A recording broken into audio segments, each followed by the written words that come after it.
Okay, I think I finally figured it out. This is really strange. YouTube has changed how it does live stuff since the last time I did something. So this is kind of a weird way to jump right in. I had like a intro song and stuff. Let me just make sure that this is working before I get too much further. It looks like everything is live now. Okay. There we go. All right. Yeah, so it's been a long time since I've gone live, obviously. So let's just kind of jump into things. I'm Chris. This is Drop Dice. This is my first video in probably about a year now. And I will be playing some Ironsworn Starforged. Ironsworn, people may be familiar with it by now. It's become fairly popular online. It's a solo play RPG. I will be playing the sci-fi version of Ironsworn, which is still in beta. If you are interested in Ironsworn or Starforged, what I would recommend is going to the link below. It'll link you over to the Ironsworn website, and you'll find a link to be able to connect to the Discord. And once you're inside the Ironsworn Discord, you can talk to Sean Tompkin, the creator of the game, to join the Starforged Discord to be able to get some beta documents as well to be able to use. So let me drop this down here. It looks like Matt's with me. Hey, Matt. Nice to see you. Let's see here. So the first thing that we're going to do today is actually establish the world. As you can see, I've got the folder for Starforged material here. This is all the playtest documents, so what's going to be required of me is to have the Ironsworn book as well, which I'll have on a tablet next to me while I'm playing, but luckily a lot of the stuff is actually going to be built into Roll20. There's a few changes in how the rules work between Ironsworn and Starforged, but they're very minor. All the roles should work basically the same, and if we run into problems, I'll have to create some macros to accommodate, but I think everything kind of works just the way it is. So let's jump into the truths document. So what I'm going to do is go ahead and copy down our truths for the setting inside a Google document here, but for now, we'll jump right into the world primer. All right, so this is, oh, sorry, not the world primer. I want the, where did it go? No, the world primer basically explains what Starforged setting is. Oracles, assets, archives, alternates. Here we go, setting truths. So these are the default assumptions of Starforged. This is a perilous future.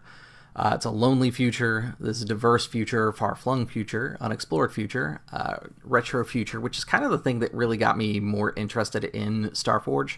I like a lot of science fantasy and retro future stuff, so this is kind of a big selling point for me. It's also a scavenged future and an unjust future and a hopeful future, which when I read through this stuff, it kind of got me thinking that this would be a prime setting to add some mecha stuff to. So, in addition to the book by Sean, I will also be using Mecha Hack from Absolute Tabletop to provide some random generation and possibly some modules, which I'm real excited for because this is going to be a little bit different than a standard version of Ironsworn or even a standard version of Mecha Hack. It's got to be kind of like a combination of the two, which will be real exciting to have. So let me jump over to this here. All right, so here are the truth categories. Kind of like in Ironsworn, the truths of the setting break down into different categories that are all about different things. I've read through the Cataclysm portion, but I wanted to keep my opinions about this stuff kind of earnest for the stream, so let's just kind of move into it. Some of the tips for managing the exercise, it talks about keeping it moving, leaving unanswered questions, resolving contradictions, which is all stuff that you kind of start to do with building a world. So since most of my audience is GMs, I think this is pretty easy stuff for you to pick up on. Again, if you want to see more, Ironsworn's really the best place to kind of get Sean's opinions on this stuff. Let's just jump right into the Cataclysm. So there's a couple ways we can do it. We can pick or we can roll. I'm kind of a fan of picking for some of the stuff that makes the most sense. I'm also going to open up Roll20 in case we need any sort of rolls. So I'm also a fan of picking the stuff that makes the most sense, but some of the things that I don't necessarily have a preference for, I think we should roll on. So the first thing is to decide why we essentially are flung into the far reaches of space. So the first one here is the Cataclysm. The sun plague extinguished the stars in our home galaxy. And basically this is kind of like the Earth has been destroyed kind of feeling by factors that are outside of our control. So like the stars dying. So the idea is that it's like a sickness that affected only the stars and kind of spread across our sector of the universe, and now we are trying to escape that before it eventually catches up to us. And there is some questions about what may have caused it, which gives this kind of a flavor as well. From there, we can look at some of the other options, like we were united against a prolonged war against an implacable foe, but our defeat was at hand. So this would be kind of the maybe an outside invasion, or possibly even an invasion from Earth with things like a genetically engineered soldiers, self-replicating nanomachines. I kind of like this one for a mecha series because this feels a little bit closer to kind of what mecha genres generally do. It fits kind of the tropes. Sorry, I'm taking medicine right now, and the thing makes me super thirsty, so you're going to see me drink a bunch during this stream, probably. And then lastly, everything fell apart in an age of chaos. This is the we destroyed our own Earth. This one can be a little topical, like the rise of fascist power, that sort of thing. We're going to go ahead and pick out the one that makes the most sense for us. I think in this one is probably going to be the United Against a Prolonged War, but I kind of want to do a random roll to see what we are maybe united against, because this will also give us an idea of who some of our enemies might be. I think for kind of fitting that mecha genre, there's probably going to be at least two forms of government, one that's going to be a little bit more strict and one that's a little bit more of like a republic, but both will be kind of with their own problems. If you've ever seen Gundam, the idea between the Federation and the Zeon movement, that kind of idea that no government is perfect and that governments have some level of inherent selfishness to them, I kind of want that to be portrayed inside here. So there's at least going to be two factions of government, maybe more. Depending on how we go through these questions, we may find that we need more stuff built in, or we may discover something that's more interesting than that. But this will give us a united force that if it shows up again, that both forms of government, or however many we end up with, should stand against it. So let's do a roll 1d100. And we got a 34, so let's just jump into this. This is going to be our Cataclysm event. And I have a mechanical keyboard, so for everybody who's listening, you get to hear all the clicky clicks. I just really like the textile nature of them. Religious zealots. You know, I'm normally a big fan of religion in games. I don't know how I feel about this necessarily. It would mean that there's probably like 3 factions of humanity, 2 that are not necessarily as religious, maybe one that is like a middle ground and one that is completely agnostic, and then there's the religious zealots sect that started the war on Earth. And it does kind of create some implications about what our people believe as far as like what place religion has in society, or how religion-shaped government and that sort of thing. It could be pretty interesting. I am going to keep it for now because that's what we rolled, and I'll probably sit on it and see if that's going to be a good fit with the rest of our answers. So let's take a look here. The other thing I want to take a look is these quest starters here, at least for the ones that we select. So a single ship belonging to your people's dreaded foe has arrived at the Forge, which is our new sector of space. But instead of bringing war, its commander carries an offer of peace. They claim to represent a rebel force suddenly seeking sanctuary. In return, they offer important information. What news did they carry? I actually really like this because of the choice of religious zealots. Because it would mean that there's a new faction to our edge of space that is not a new faction. It's a returning one, and it's offering a new stance.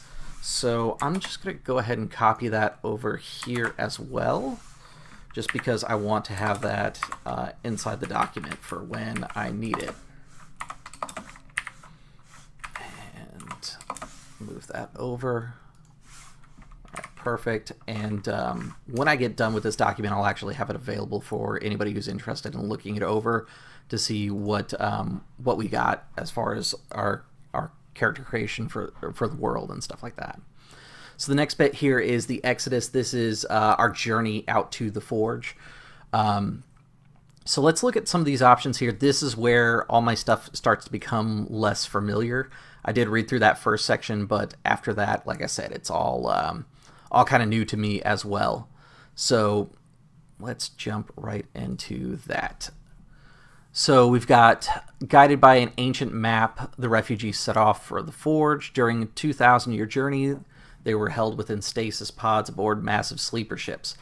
I really like this. I've tried to do a game before in the past where I had this idea of these giant sleeper ships, basically, that I called them, they were, what did I call them? They were... I remember that each one of because it was basically like a big toe, and then it had 6 columns, like kind of like silos almost behind it that were full of sleeping people. And I have this idea that each one of those is called the Gardens, and that the idea is that you were growing humans inside there during the journey, that the sleep was not perfect, that they actually decayed over time, and so the people who were awake basically got told that you were going to do a 5-year stint being awake, and during that time you were assigned certain jobs to make sure that humanity made it to wherever we were going to be able to survive in the universe. So I really do like that one. Let's read a little bit more into it here. It says, we found the Iron Pillar on our homeworld's moon. A map on the surface of this ancient relic described the location of the Forge. Was it inviting or a warning? When our fleet set off on the ponderous exodus to our new home outside our galaxy, they marked the Forge as their destination. So this is kind of the like the grand exodus. Like, this seems like it's kind of maybe the default for what Ironsworn is after reading kind of a little bit about the setting. Okay, here is one that kind of feels a little Mass Effect-y. We assembled a ragtag fleet of ships powered by experimental technologies. The journey to the Forge required only a few years, but many ships did not survive the crossing. I do like the idea of us being rather limited here. So I like the idea of there being the 2-faction government, or at least however many factions we end up with, being there. But I also kind of like the idea that we're both kind of crippled. So maybe that's something we can take. And of course, as with Ironsworn, we can always take these and revamp them a little bit to match our needs. Now, one thing I did notice here is, again, this is a beta version. This is 1 to 3 on the Exodus. It's probably 1 to 33 since the next one picks up at 34 to 67 and then 68 to 100. The last one is mysterious alien gates provided instantaneous one-way passage to the Forge. So this is also kind of Mass Effect-y. This is kind of the, I can't remember the name of them, Tayla and her people. the ones that had the massive starships that they did their own Exodus, and then this is more like the humans from Mass Effect using the actual Mass Effect gates, that sort of thing. This is cool because it does basically implicate that there is something that is greater, that's beyond human, within the universe, that maybe we don't understand or have like solid proof of exactly what it is. So that's definitely kind of a cool thing there that we could include. I think for this one, I'm not particularly sold on one over the other. So I think this is probably going to be another roll. I do like the idea of rolling a lot during this creation process because it will force me to think about things in a way that I didn't necessarily consider. So let's throw out another roll here and see what we end up with. 42. So this is the ragtag fleet of ships. This is kind of cool because if we pair this with the idea of our previous answer of there being a prolonged war, basically that means that most of the ships that arrived are probably ships that were either repurposed or maybe some personal ships like star cruisers and yachts and that sort of thing, that also flew out with like war cruisers and things like that that basically got turned into arcs for us that were never really intended that way. And I do like the idea that a lot of these different varied ships flew out, but only a few managed to make it here, because it does leave open a window for future people to show up inside the Forge that are from Earth or wherever our home is, that maybe arrive after us. And it's kind of a question of like, you know, what did they experience and that sort of thing. So it does leave some stuff open. Let's go ahead and copy that one down, and let's take a look at the quest starter here.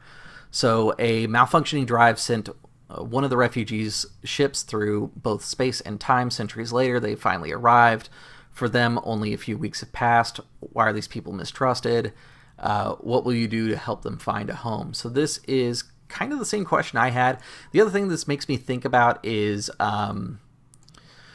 if you've watched Robotech, spoiler alert for anybody that hasn't watched Robotech, it's an 80s anime that is quintessential to mecha, so I think I'm fairly safe spoiling this.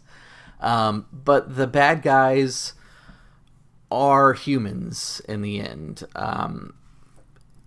So the idea is that time is kind of cyclical, and that at the start of the journey in Robotech, there's these alien beings that come and they are a threat, and they don't really understand. Like, we're on two different points of the human experience. And then as you go through the Robotech storyline, you find out that humanity has evolved and changed, and that the true enemy of mankind that they've been fighting this whole time is themselves to some extent. We could kind of pull from something like that for inspiration, so that's definitely fits within kind of our idea of like tropes and things like that would fit. So this is our Exodus. Sorry, Exodus.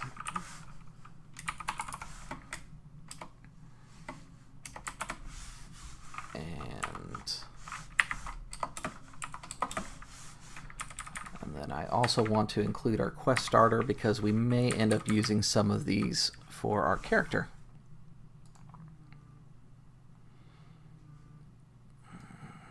Okay.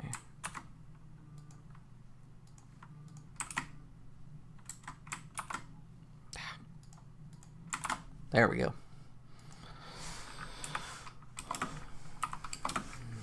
Okay, and then I will format this stuff later. Okay, let me do something real quick here.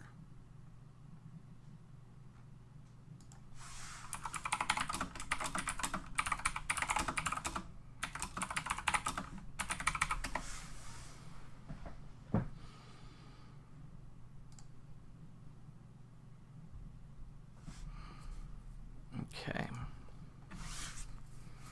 All right, Alright, so I apologize. I have my children supposed to be doing their nap, so I'm about to check on them real quick.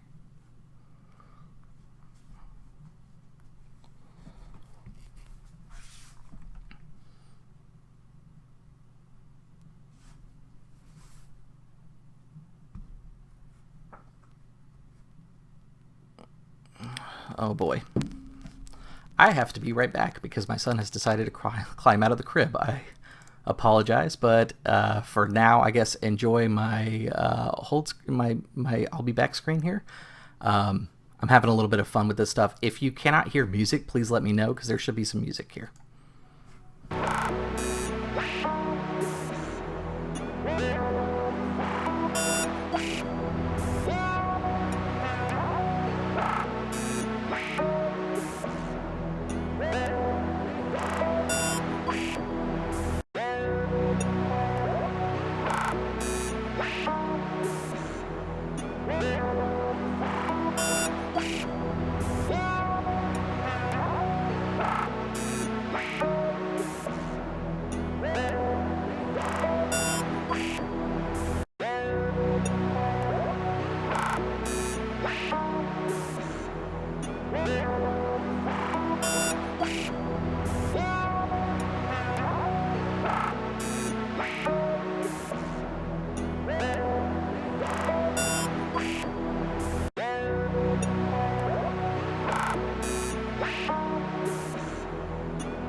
Nope, you didn't lose sound. It was me. I forgot to unmute myself. Thank you, A Night Girl, for bringing that to my attention. What I was saying is I selected that option because it goes well with the other things that we've established so far. That's real embarrassing. You can tell I haven't streamed for a while. Sean is in the chat, and he told me that I am looking at a older version of the Truth stuff, so I'm going to see if I can pick up the newer version, which should be on my desktop inside the Discord. So let's take a look here.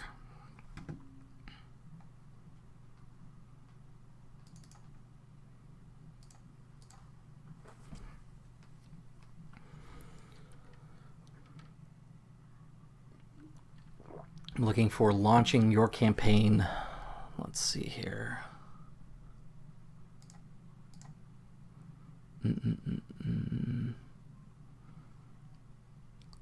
I do not have that here. Let me try the alternatives.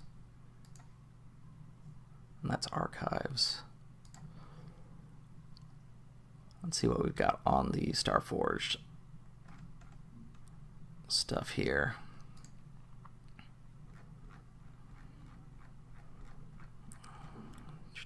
Here we go, launching your campaign. And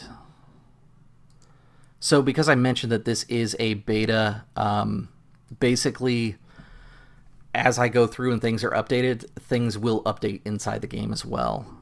So that should be the right one here now. Let's take a look and see if anything has changed as far as some of the choices we've currently made. Okay, so Cataclysm. So our choice for religious zealots looks like it's still in place. Keepsake vestige, that all looks good. And then the next one we had, let's see, ragtag group. And we've got, that all looks good. Arrive centuries later. Explorer outcasts. So that all looks really good. Okay. And this is the one that we decided kind of fits what I've got in mind. So let's throw that inside there as well. This is our communities. All right. And our quest starter here. So, a forsaken people sworn to no clan live on an orbital station. A recent illness left many sick or dead. Supplies are urgently needed. Why are those people exiled, and why did you swear to give them aid? Which clan stands against you? I actually really like that quest starter. I'm going to transfer that over and highlight that. Because I've got this idea of... Because Ironsworn plays really well with the idea of being like a Ronin or a lone warrior. I really like that. That would put my character kind of at least against one of the forms of government that we're talking about maybe having inside the setting. And I'm just going to kind of highlight that and come back to it if it becomes the kind of quest starter we want to run with. So let's jump back over here. Let's see here. And here's some of our character starter ideas. If the vow to a leader or organization are the key aspects of your character, you might be banner sworn. If you are skilled at negotiation, resolving disputes between communities, you might be a diplomat. If you have a title or lineage that gives you special authority, you might be empowered. So I kind of have this idea in mind that the mech pilots are kind of like knights, and there's probably some sort of lineage behind it. So maybe empowered would be good. Let's copy that over, and again, just like before, I'm going to end up highlighting this because it's something I can come back to. And then let's jump back into the document here. And I'm going to check on the chat real quick here. Oh, A Night Girl, I don't know if you caught that. I accidentally muted my streaming service. I use XSplit that then transfers over to YouTube, so I apologize about that. It should be corrected by now. All right, so let's jump into this real quick here.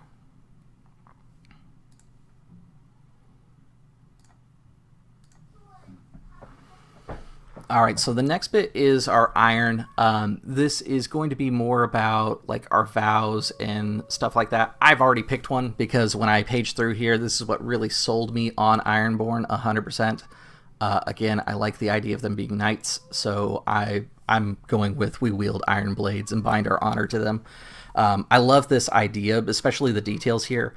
So for anybody who doesn't know, I served on board a submarine, and one of the things that happens on a submarine is when you get boarded, you have to use a knife to defend yourself, not a gun, because a gun on board a metal submarine is a terrible idea. And that's kind of the idea here, is while on board of the ship, stray gunfire can destroy fragile equipment or pierce the hull. The brutal practicality of a sword makes it a reuseful weapon. And I really like the idea of the blade just being kind of romanticized in science fiction. But I like the idea that it's an iron blade and not like a lightsaber or something like that you typically see. So I definitely want to keep that one 100%. That's one of the things that really sold me on Ironsworn. So this is our iron, and let's look at the question or the starter that comes with it here. Let's see. You vow to forge a new sword from the iron of an important object or artifact. What is it, and why is it meaningful to you, and who protects it? I don't know. I'll have to think about that one and see if that's a good starter. We don't necessarily have to take all the starters. We can just pick the ones that make the most sense to us or seem the most attractive to kind of get us going. However, we could always take a look at some of these quest starters later on and use them as inspiration for where our story goes next. Let's see. Jumping over here. All right, what do you swear your vows upon? Why is this object meaningful to you? If your background and personality emphasizes the strength of your iron vows, you might be honor-bound. That's actually a really good point right there, and I'm going to highlight that because that might be something to come back to as well. So one of the things that I had in mind is I really do like the idea of there being iron blades, like the swords and stuff like that, but also because we are going with like a mech theme, I think that for mech pilots, they will end up swearing upon the iron that is their mech. So that's definitely going to play a part inside there.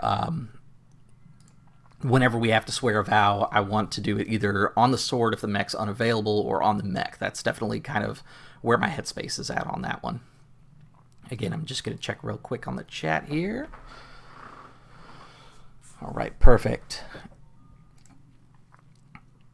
And if you guys have any ideas as I go through here and something sounds like it's actually a really cool thing that you want to see maybe explored, feel free to throw it out there. Or if you have any ideas how we can modify these things to kind of make them our own, all that stuff, if you throw it inside the chat, I'll be definitely inclined to look at some of that stuff and try and apply it where we can.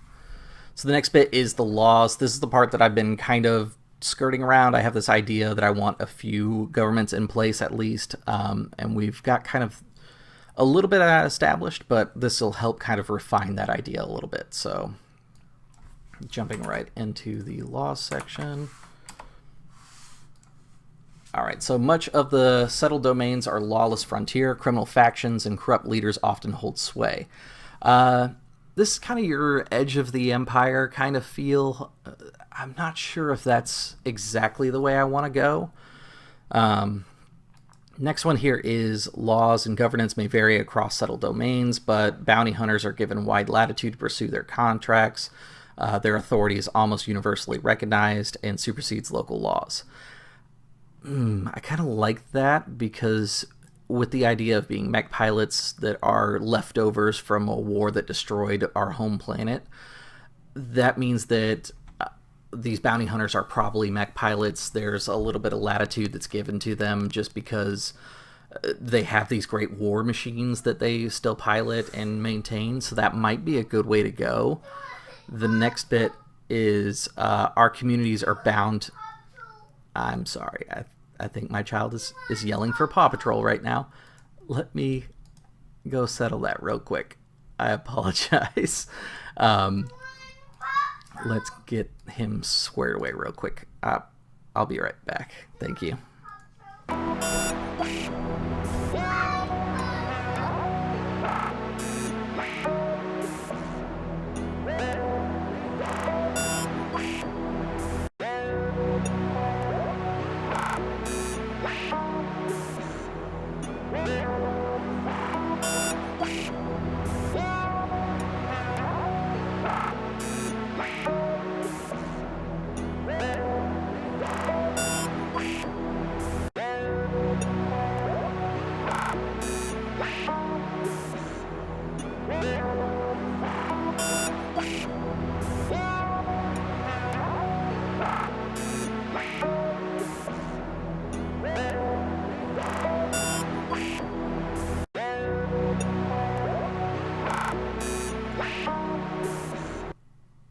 Nick this time because I thought it'd be perfect. He should be in bed. Unfortunately, it didn't really work out today, so he's watching Paw Patrol just right next door to me. So, again, I apologize. He should be worked out by now. Let's see here. I've got a question from a Night Girl. How hard do you think it will be to run duo using solo mechanics so you are both adventuring together? So if you mean by the rules of the game, it's actually not hard at all. One of the things that I really liked about Ironsworn is how help mechanics work. Essentially, when you try to aid someone, you help them by accomplishing the goal or giving them the results that you would have rolled. So it works out really well, actually, running a two-player game.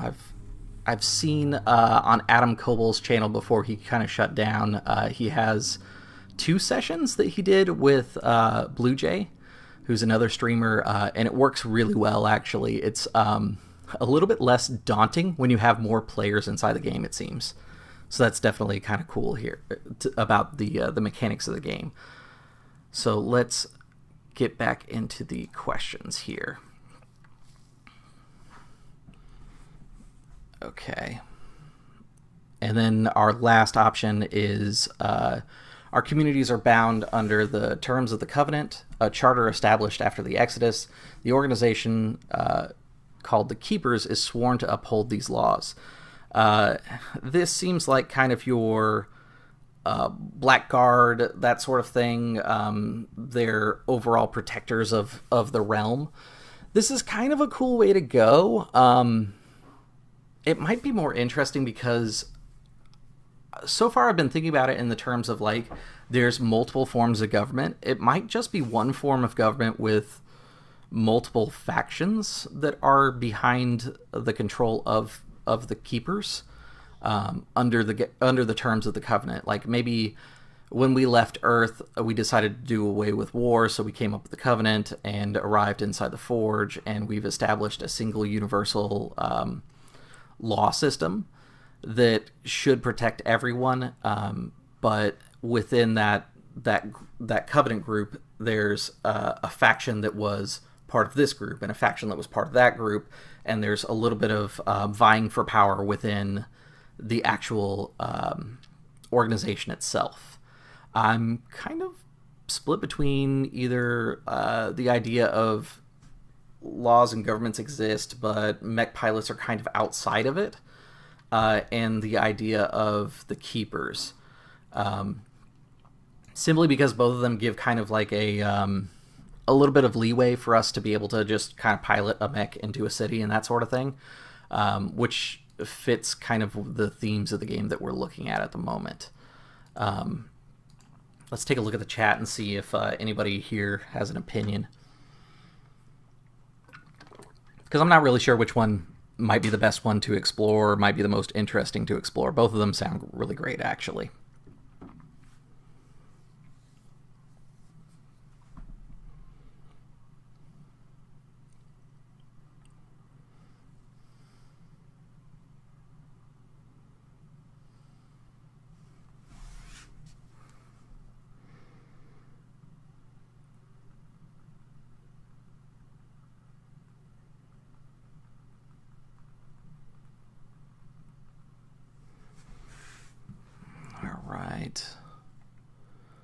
So there's a little bit of delay between my recording and the chat. I'm just kind of buying a little bit of time so that you guys have a chance to respond here as far as which one might be a little bit more interesting to you. Let me page back over to the truths here. That way they're both on screen. In the meantime, I'm going to look at some of these quest starters just to get an idea of both of them. So for our quest starter about the bounty hunters, a famed bounty hunter needs your help tracking down their quarry. What is their relationship to what is your relationship to the fugitive, and do you swear to aid the hunter or the target? I really like this. That's a quest starter that actually has a few options built into it for you to start kind of leaning into, and it starts a little intrigue on your game. So let's see the Keeper one. A Keeper abuses their authority to take control of a settlement, rules with an iron fist. What do they seek to gain here? That's a really good one. Man, maybe it'd be good if I kind of drew the line between both of them. Like, there's the Covenant and the Keepers, and they rule kind of the core worlds inside the Forge. But maybe they don't have control over everything, and that by the nature of having a mecha to run around and go to different planets, like, local governments and authorities kind of give you sway because it's easier than fighting a cataclysmic war machine with what means you have available to you. So maybe that's a good way to go. And it does kind of allow us to use both of these quest starters at some point, whether it's a like a independent pilot who's out there on the edge and needs our help, or we've got one of the Keepers who's abusing their power to take control of a settlement. Both of those could definitely play out if we were to do it that way. Let me just check the chats here and see if anybody's got some opinions.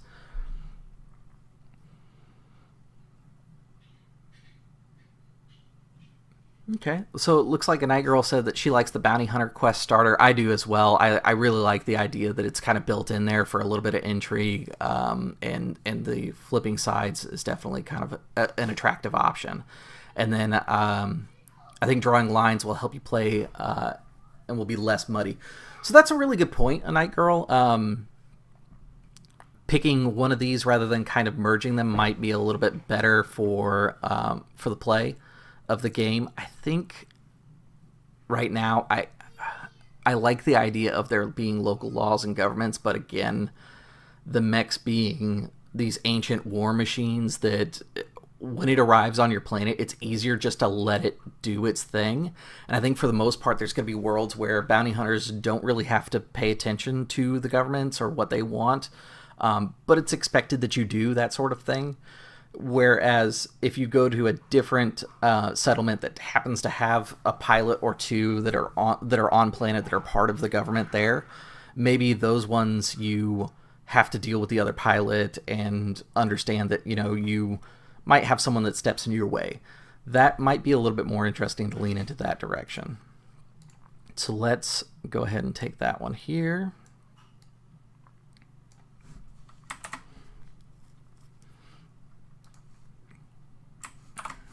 Okay, and then our starter, take that as well.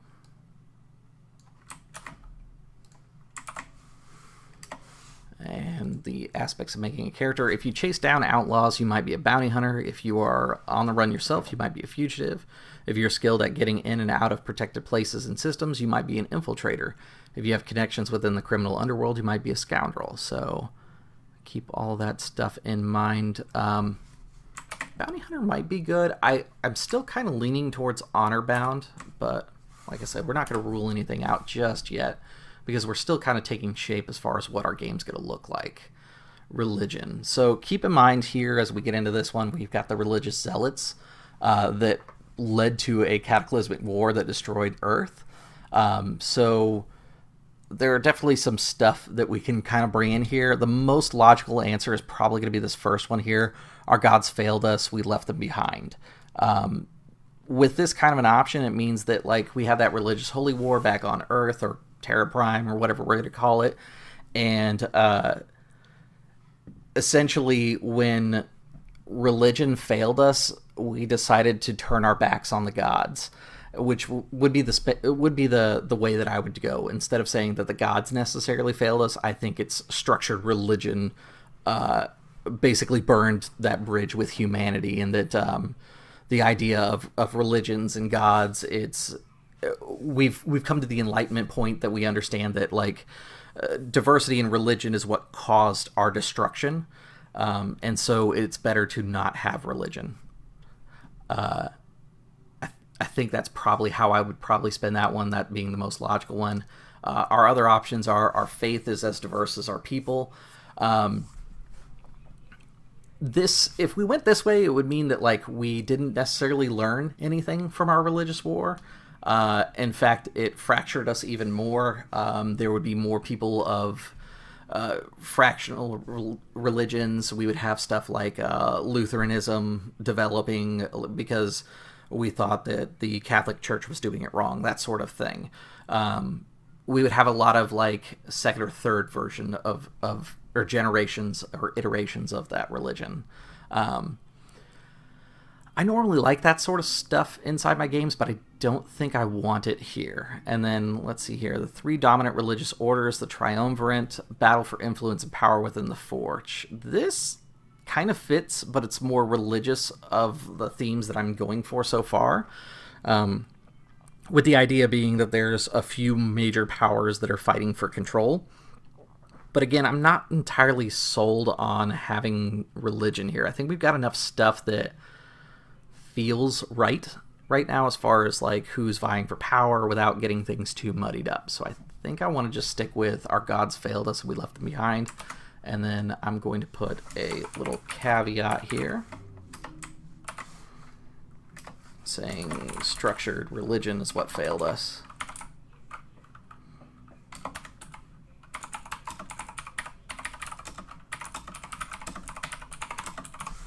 Perfect. And let's take a look here at our quest starters.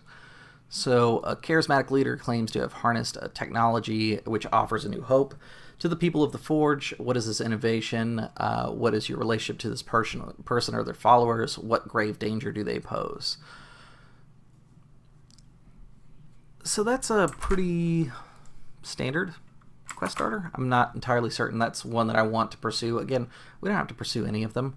But I do want to take a look at some of these other ones because I got this idea in my head that, like I said, for the most part, we don't believe in gods. We don't have structured religions. But again, there's that idea that we have a zealot ship that has maybe made its way to our edge of the universe, and they're bringing with them faith and beliefs. So let's look at the quest starter for one of these two and see if maybe one of those is more interesting to kind of put on our collective thought process here. So a cult seeks to take control of a site reputed to hold a primordial artifact. What holy object do they seek? Why are you sworn to stop them? This is kind of cool because the previous quest starter about them coming to the universe is a question of like, why are they here? What do they want? Which could be a varied answer. Some of them could want to just find peace, and maybe the cults that took over Earth or Terra Prime or whatever we're calling it have structured and kind of fractured and imploded on themselves. So maybe they are breaking away because some of them just want peace, and then others are breaking away because the ultimate goal of the Holy War was to have a unified religion of mankind, and if mankind ran off to the other side of the universe, obviously follow them and prove to them that religion works.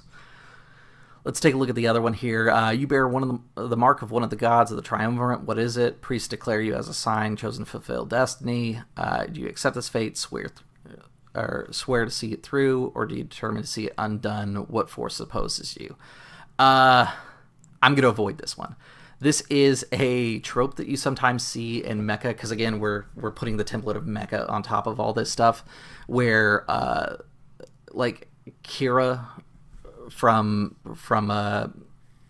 Gundam is kind of a really good example. Kira Yamato, essentially. It's the idea that your pilot is the chosen one, and that their destiny is what will eventually save or destroy the universe, that sort of thing. It's Gundam Jesus, Mecha Jesus is kind of the other thing. You see it happen in like in Kamen Rider too, during the Gaim series. It's kind of a weird Deus Ex Machina that can come up, and it feels a little strange in the long run of things. So I think I'm going to avoid that. What I think I'm going to go with instead is pull this quest starter from the cult, because this might be interesting for some of the things that we have set up. Just pop that over here. And then let's take a look at some of the stuff about the character. What is your relationship to religion? Are you a ardent follower of God or creed? You may be a devotant. I am not interested in playing a devotant. That is your divine characters, that sort of thing. It's just not where I want to go with this particular game. I do love the idea of mechs that have faith and their pilots command magic. I'm working on a mecha hack setting that is literally that. So I don't want that inside this game because I'm getting enough of that for my other setting that I'm working on. Magic, I think this is going to fall into that same category. What I am doing in Mecha Hack has a lot of magic and supernatural powers and stuff like that. So I don't know that I want a lot of that. However, I will say that in like mech series, you tend to get a lot of people that are like psychic or empathetic, or empaths, I should say. So maybe we can look at it through that lens, not necessarily like sorceress magic and chanting and that sort of thing, which I don't want in this particular game. So let's take a look here. So magic doesn't exist. That's our just kind of bog standard. This is a hard sci-fi, that sort of thing. Supernatural powers are wielded by those rare people we call Paragons. While not magic in the truest sense, the abilities among these Paragons is as close to magic as we can conjure. These powers are born of genetic engineering, psychic experimentation, evolutionary mutations, magic augmentations, ancient knowledge held by secretive orders. This is kind of where most Gundam series default their new types and that sort of thing. It's the evolutionary mutations or psychic experimentations, genetic engineering rather. That sort of stuff all kind of falls into that category. I'm not 100% sure that's the way I want to go. I may leave this one up to a die roll, but kind of pair it in. Because I think this next one's going to be a little too extreme. Typically with all these answers or these categories, it's your two extremes and then your median choice is kind of how they are. And then you can always, again, write in your own if you want. So the last one here is unnatural energies flow from the forge. Magic and science are two sides of the same coin. This is kind of the idea of technology being so advanced that it blurs the line between technology and magic, that kind of idea. I'm not sure I want to go that way. I think it's a really good theme. I just don't think it's what I want for this particular one. And then looking at some of the stuff for character creation, they talk about conjurer, empath, firebrand, kinetic, seer. I can see stuff like empath maybe there, or kinetic, or maybe seer. I'd have to reread Firebrand. I don't remember what that one does, but I don't think Conjurer makes a lot of sense for kind of where we're going with things. Maybe it's out there, but it's not a human power, that sort of thing. So yeah, let's roll a 1 to 67 and see what happens. I'm just going to do a D100, and if it's outside of that range, we'll roll again. So 48. That puts us into rare, and people are called Paragons. I'm just going to notate that, and then I'm going to put maybe alien.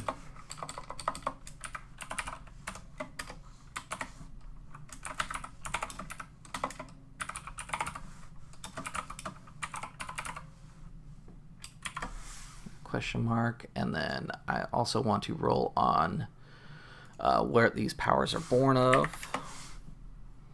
36, that means that psychic experimentation. Well, if it is from an alien power, that is kind of a cool idea, that maybe aliens are the creators of this ability to control magic, but it's done through psychic manipulation of mankind, like we are the experiment. That might be interesting. Like I said, some of this stuff we're gonna kind of connect the dots a little bit later. For now, we're just kind of getting stuff on the page. I think this is a really important thing to do when you're doing world creation, is just throw things down and then connect the dots later, which Ironsworn is really good about doing that, even in its original version. If you were to just roll randomly on here, because of the different categories, each category having 3 different options for you. You end up with a very cohesive, but not necessarily expected setting. So that's definitely a major point for Ironsworn. So let's see, communication and data. Much of this was lost when we came to the Forge. It's a dark age. This is a little bit of like early Warhammer, like 30k, not really 40k, where basically communication is very hard to come by, technology is kind of lost, that sort of thing.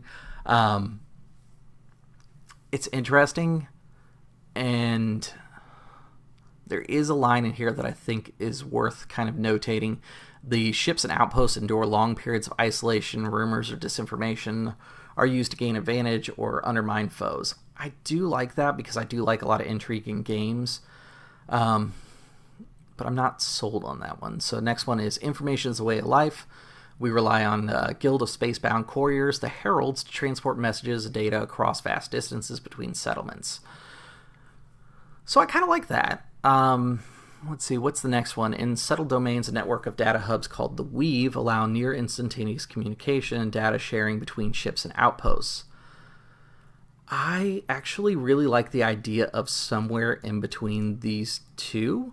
I like the idea of there being heralds for like areas of space that are further out or maybe not as established, and then the Weave being there for like more established places, things that have like a government. Like if you were to go to an agricultural planet, there might be one city that has access to the Weave, and you'd have to go to that city to gain access, or be at least close enough. And I think the mechs themselves can probably access the Weave, but they have to be within a certain range.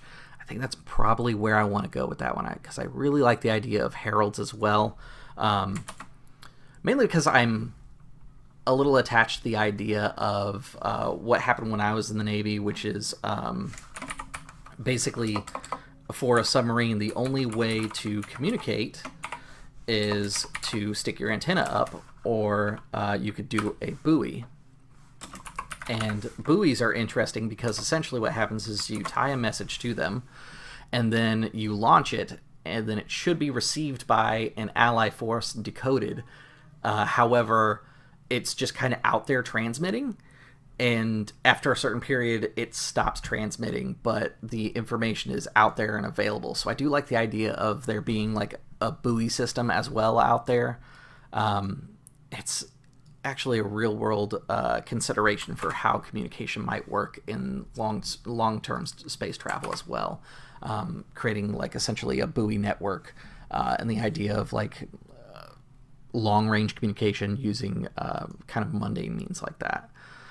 So let's take a look at some of these quest starters to see if any of these jump out at us. So you discover a crippled herald ship. The pilot is carrying a critical and time-sensitive message, is dead.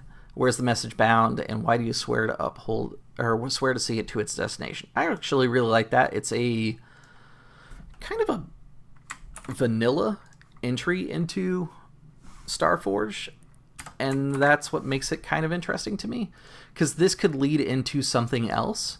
It doesn't necessarily have to be as complicated. It could be just I deliver the message, or it could be I deliver the message and am suddenly embroiled into whatever got this herald ship pilot killed in the first place. I like that. It's not everything that it seems. Let's see here. The quest starter for the other option is, after years of isolation, the launch of a new data hub will connect several outposts to the Weave, but a person or faction seeks to stop it. What do they hope to gain by keeping those settlements in the dark? Why are you sworn to stop them? That is a fantastic one that I think could come up later in play. I'm going to highlight this one in blue so that I know that it's not a super important thing, but it's actually a really great thing for me to consider later on. Okay, so the next bit here is medicine. All right, so our advanced medical technologies and expertise were lost during the Exodus. The second option is to help offset shortages of medical supplies and knowledge. Technicians we call riggers create crude but functional organs, limbs, replacements. Ooh, I kind of like that. I always love the idea of sci-fi settings where like prosthetics aren't perfect. That kind of idea that, yeah, you could replace your arm, but it's not going to be your arm in the end. It's going to be something similar. It's going to conduct the same functions, but it's never going to be the same as it was. And then let's see, the last one is the Menders are an order of sworn healers that preserve our medical knowledge and train new generations of caregivers. Ooh, that sounds kind of culty, and I kind of like that too. This kind of reminds me of the medicine bit from Ironsworn. The idea there being that like our knowledge of medicinal properties and things like that can vary between towns and stuff like that. In Adam Cobol's game particularly, he had the idea that like healers were kind of like mystical almost inside the setting, because like their knowledge was so important because of the idea of there being a sickness and that sort of thing. This definitely feels like it has kind of a similar vibe. But I think I'm going to go with the idea of the riggers. I really like the idea of there being like just not great organ replacements and limbs and stuff like that. Like I want kind of that that visceralness that comes with that. So this is medicine. Clear that. Okay, and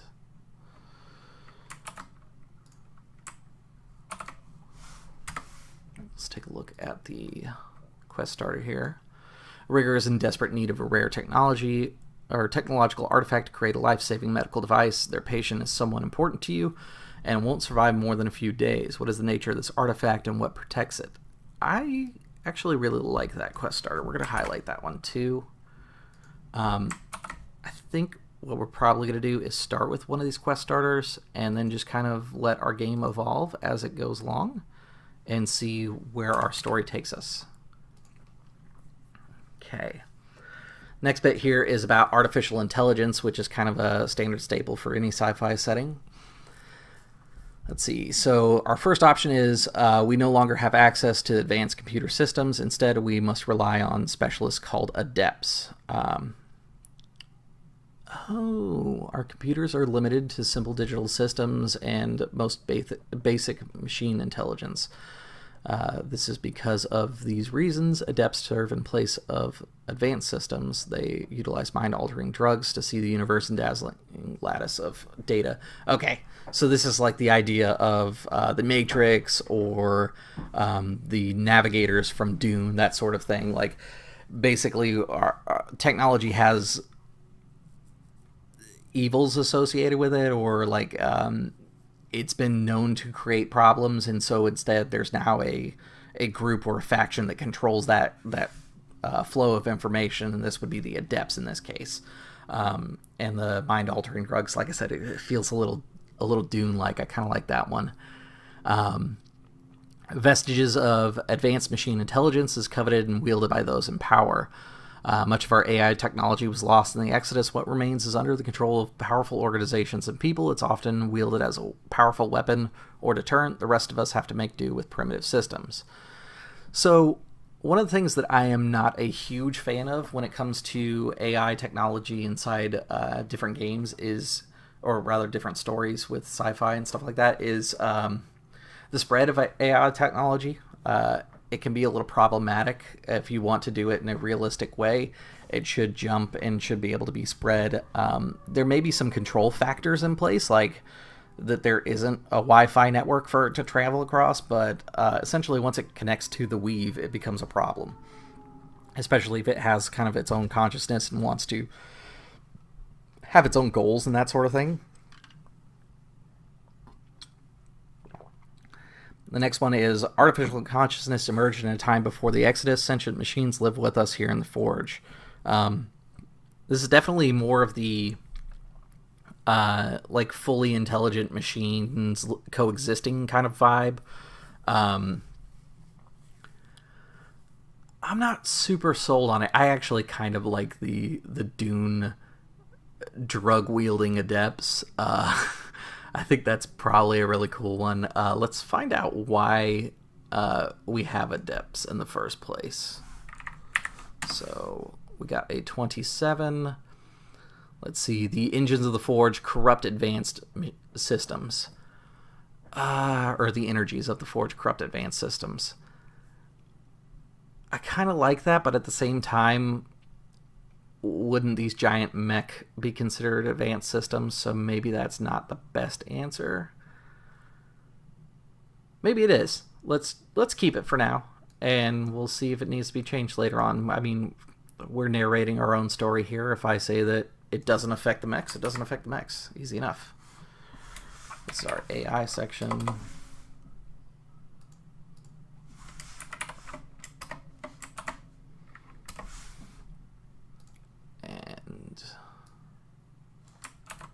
This. And an adept is tormented by a dire failure they have seen for the inhabitants of the Forge. What does this vision show? It's interesting. I don't think that's going to be one that really draws my attention as far as which quest starter to choose. But again, I'm not going to rule anything out until we have a character and we have kind of a good idea of where we're going. Let's see, if you're accompanied by a machine intelligence, you may want to have a companion such as a combat bot, survey bot, or utility bot. These are kind of your...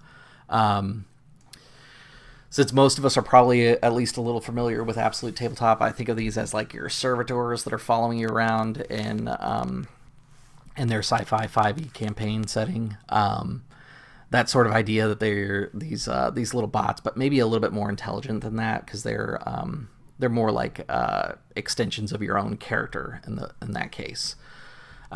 If an AI companion is rare or unavailable, these bots will operate using very basic machine intelligence. If an AI is common or advanced, they have their own personalities. If your ship has an AI, you may have the Overseer module. I looked over the Overseer module. It's actually got some things inside there that I think are going to be important to our character as the story goes along. One of the things that the Overseer module does is it allows you to basically have your ship come to you, which I think is important for us to have inside a mech setting, because it doesn't make sense for us to trounce our mech through every situation, but being able to call our mech to us does make a lot of sense. So next up is War. Let's see here. So 1 through 33 here in the Forge, resources are too precious to support organized fighting or forces or advanced weaponry. That doesn't really jive with the idea of there being giant war mechs. Those with the ability to pay can call on the Legion, a guild of professional soldiers, to defend or expand their holdings. The rest of us are on our own. So this is kind of like a mercenary feel, and it feels like it's more of like a unified mercenary group. I think I'd like that more if there was like multiple factions of mercenaries, but I'm not entirely certain. And then last is War Never Ends. The talented weaponsmiths and shipwrights craft deadly high-tech tools of destruction. Dominant factions wield mighty fleets of battle-hardened troops.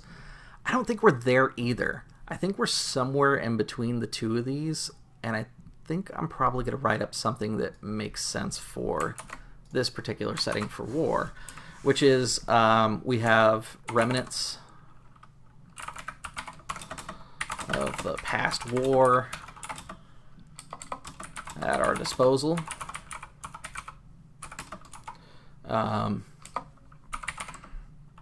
However, the technology is controlled by what were they called?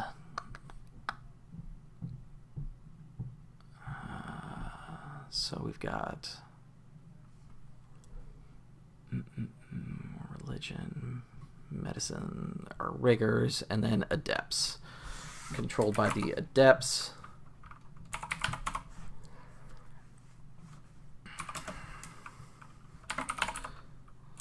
Their powers are needed for repairs and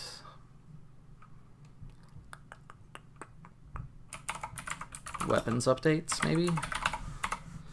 So the idea that I have is that, like, any good mech pilot would have at least a few adepts that they can call, kind of like mechanics, and they would use their drug-induced powers to be able to, like, tap into lost information about how to run these war machines. And so, like, I envision that on one of our quests we might go find an adept who's going to equip us with a missile system, which is an upgrade that I can do. And those adepts are who I would go to whenever I need repairs and that sort of thing. And my thinking is the adepts are neutral. Like, they exist kind of outside of like our legal system. And I think it really fits the idea of them being like these drug-induced psychic mages, essentially. So let's see here.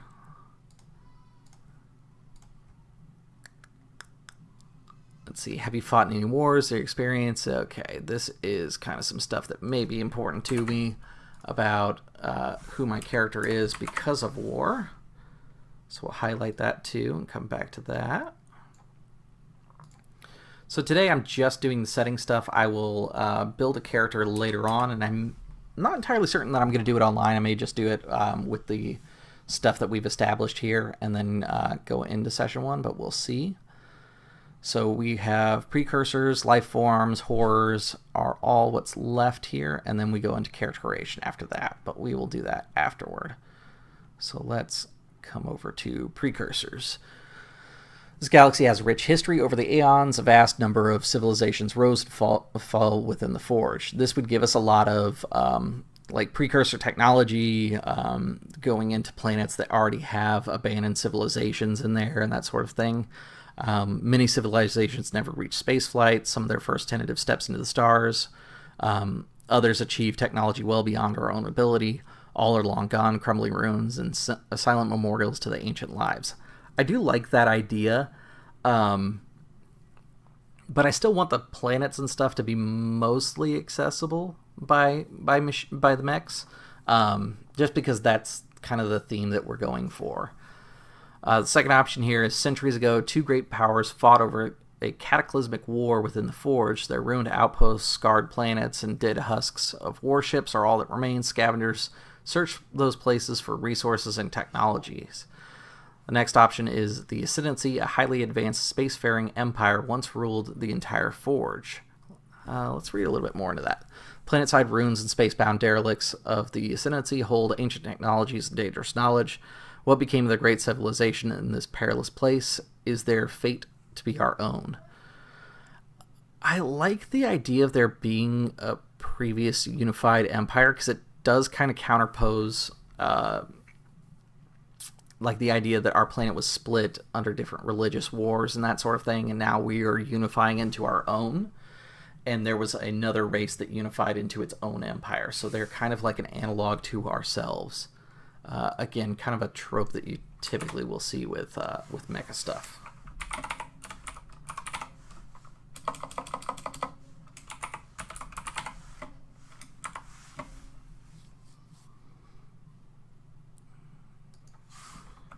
Okay, and then let's take off the highlight here.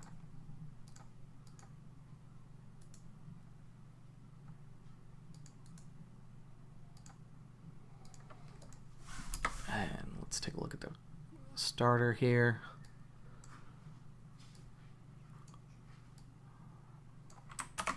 In the ice rings of a remote world, a precursor ship was discovered by scavengers. The vessel was miraculously well preserved. A team entered the derelict, but something went wrong. Those back on the salvage ship heard the horrible screams over the radio. Then, after several minutes of silence, a final message from the team's leader. "It's okay," she said. "It's better this way." Then nothing. Why are you sworn to discover their fate? That is super cool. Let's put that one down here. Looks like the formatting got a little weird here. Let's just clean that up a little bit, and then I'll go through and do a full cleanup at the end when I am offline. Have you had any notable encounters with precursor runes, relics, or technology? If you're an expert in ancient lore, you might be an archivist. If you pick the bones of those places, you might be a scavenger. I don't think either one of those really fits this character, so I'm just not going to notate that for now. Lifeforms, we've got the Forge is a chaotic galaxy, but life has found a way. Let's see here. Many are careful not to disrupt fragile ecosystems, but the greedy, foolish plunder resources and build settlements without concern for native creatures. Dozens of abandoned and devastated outposts stand as testament to their short-sightedness. So this is interesting because it might be something like there's life, but we might not necessarily see sentient life. We might see like a bug race or something like that on one planet or other things like that, and have to deal with that. Next is life in the Forge was seeded and engineered by the Essentia, and ancient entities who enact their inscrutable will in this galaxy. So the Essentia are the artifacts of life within the Forge. These are omniscient beings rarely encountered. They have powers and purposes beyond our comprehension. Some worship them, others resist and rebel against them.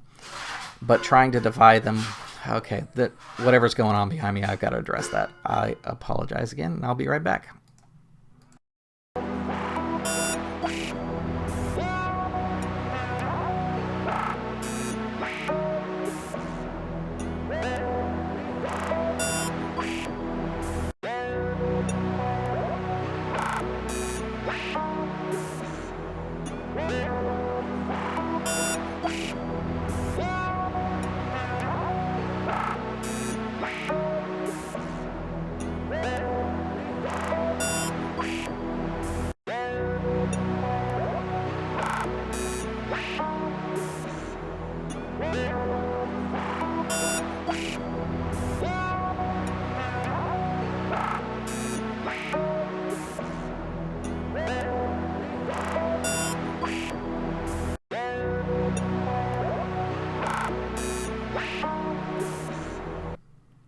All right.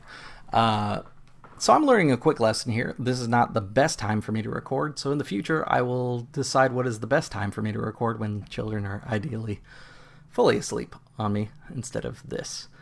For everybody that's hung out here, I do appreciate you sticking through this, and I apologize. It could be a lot, I know.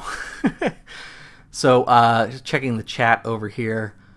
Let's see, I like the idea of adepts. Also cool to think that maybe in a universe there exists ways to upgrade mechs that aren't known, maybe stored on ancient memory chips. Yeah, that's kind of what I'm thinking is like there's probably a chance for something further, but we don't necessarily understand it, which might be useful when we start considering stuff like our precursors, like what kind of things that their technology might be useful as far as like integrating into our own and that sort of thing. Which is why I think the Ascendancy sounds the most attractive, because say we take the Robotech path and the Ascendancy is essentially mankind in a cyclical time loop. We could technically harvest Ascendancy technology because it is our technology, that sort of thing. That's all stuff that we could kind of explore and kind of move forward with in the future. So definitely like that. Let's see. So we were on the Essentia. The Essentia are artifacts of life within the Forge. These omniscient beings are rarely encountered and have powers and purposes beyond our comprehension. Some worship them, others resist and rebel against them. But trying to defy the will of the Essentia is like standing on the shore of an ocean to thwart the tide. They are inevitable. This one's interesting because essentially it gives a creature that more or less is a god, especially considering the stuff that we've established so far, that we kind of rebel against the idea of gods and religion, especially structured religions.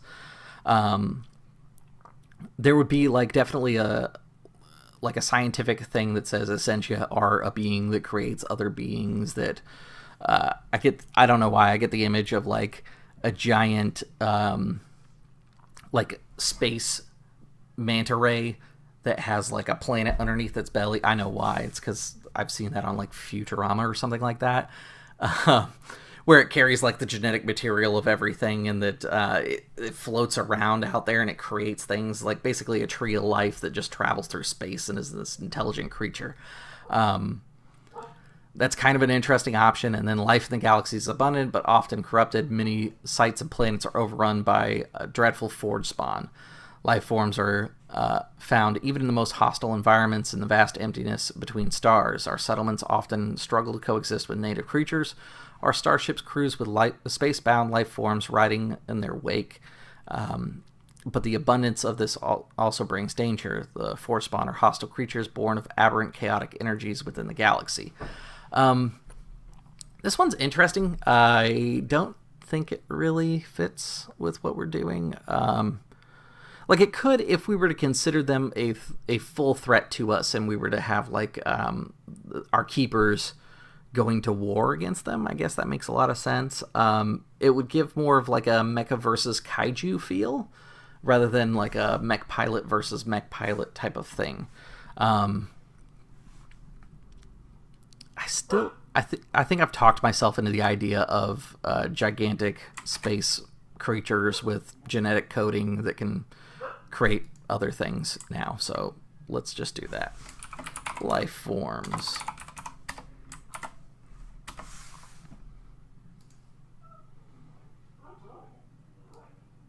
And then we'll copy over the quest starter here, which is eccentric xenobiologist believes that genomes of life within the Forge do not show commonalities. They are, in fact, coded messages from the Essentia, but there are still significant gaps, and the truth may be revealed with additional samples. What's your stake in this project? That's kind of funny.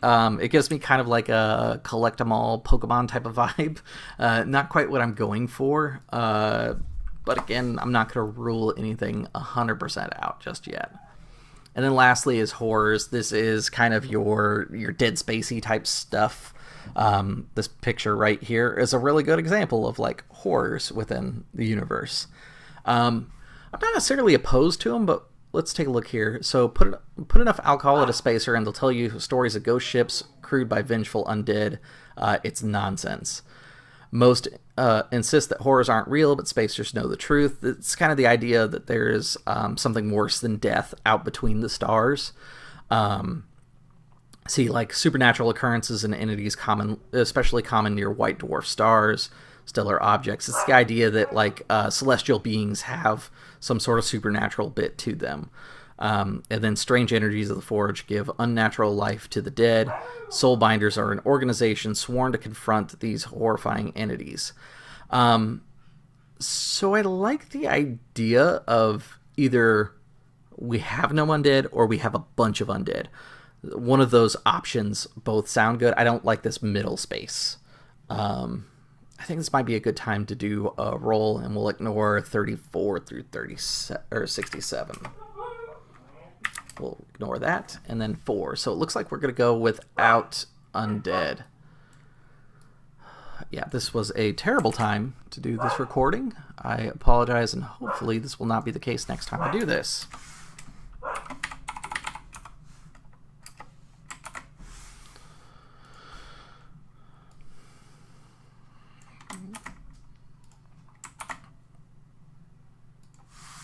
Because now my dog has decided to join.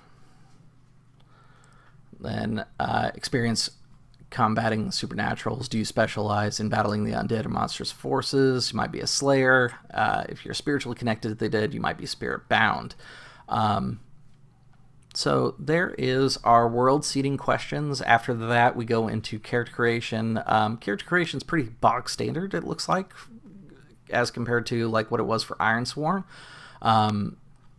A few caveats here. I am going to be using Mecha Hack to give me some inspiration on character creation stuff, and then I will also be using Ironsworn to fill in some gaps if I need them. And I think I'm at my limit because it sounds like my dog's kind of losing it at the moment, so I have to go take care of that. For everybody that did tune in, thank you very much. Be sure to like and subscribe to the channel. Make sure you hit the bell icon so you know when I go live next. I'm going to try to use some of the new YouTube features since I haven't been on in a while. like the notification thing where I can put stuff on my own board, like a social media type of thing. I'll see if I can find a better time for this to be so that I can do the recording without interruption or background noise. And we'll jump right into the actual campaign itself. For everybody that did tune in, thank you very much. I saw that Matt was there, a Night Girl, and looked like Sean was there for a little bit. So, again, thanks, guys, for tuning in, and I'll see you next time.